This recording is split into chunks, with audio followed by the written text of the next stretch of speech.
Hello મિત્રો, નમસ્કાર.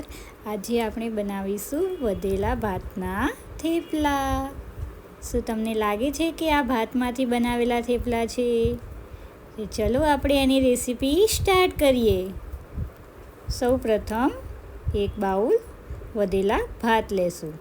તેમાં થોડી કોથમીર એડ કરીશું અને લસણ મરચાંની પેસ્ટ એડ કરીશું. ત્યારબાદ એક બાઉલ જેટલો ઘઉંનો લોટ અને એક બાઉલ જેટલો બાજરીનો લોટ લેશું. તેમાં થોડુંક અજમો એડ કરીશું, થોડાક તલ એડ કરીશું,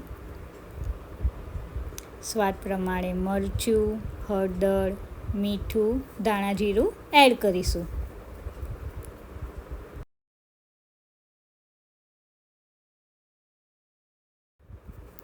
ત્યારબાદ તેમાં થોડીક સુગર એડ કરીશું અને લીંબુનો રસ એડ કરીશું.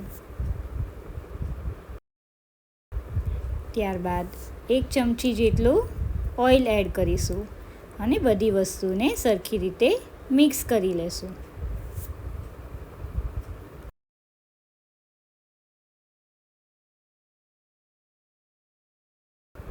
ત્યારબાદ આપણે થોડું પાણી એડ કરીને થેપલા માટેનો લોટ રેડી કરી લેશું.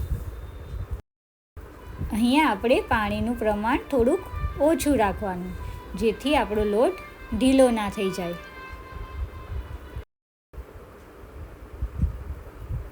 આ રીતે બહુ કઠણ પણ નહીં અને બહુ સોફ્ટ પણ નહીં, એ રીતનો લોટ રેડી કરી લેશું. ત્યારબાદ તેના ઉપર સૂકો લોટ આપણે લગાવીને સરખી રીતે વણી લેશું.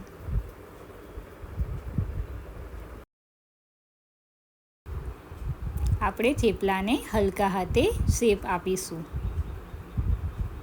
ત્યારબાદ ગરમ તવીમાં થેપલાને સરખી રીતે બંને સાઈડ શેકી લેશું.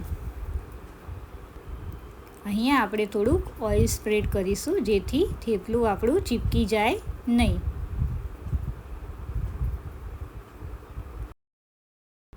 થેપલાને વણતી વખતે સૂકા લોટનું પ્રમાણ આપણે થોડુંક વધારે લેશું, જેથી આપણે થેપલાને સરખી રીતે અને ઇઝીલી આપણે શેપ આપી શકીએ. શું તમે આ રીતે વધેલા ભાતના થેપલા બનાવ્યા છે કે નહીં, તે કોમેન્ટ કરવાનું ભૂલતા નહીં.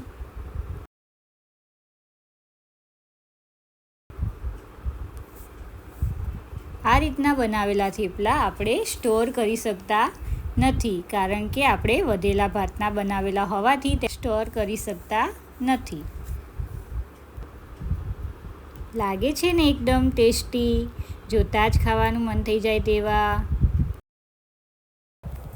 Subscribe my channel and join cooking with Disha.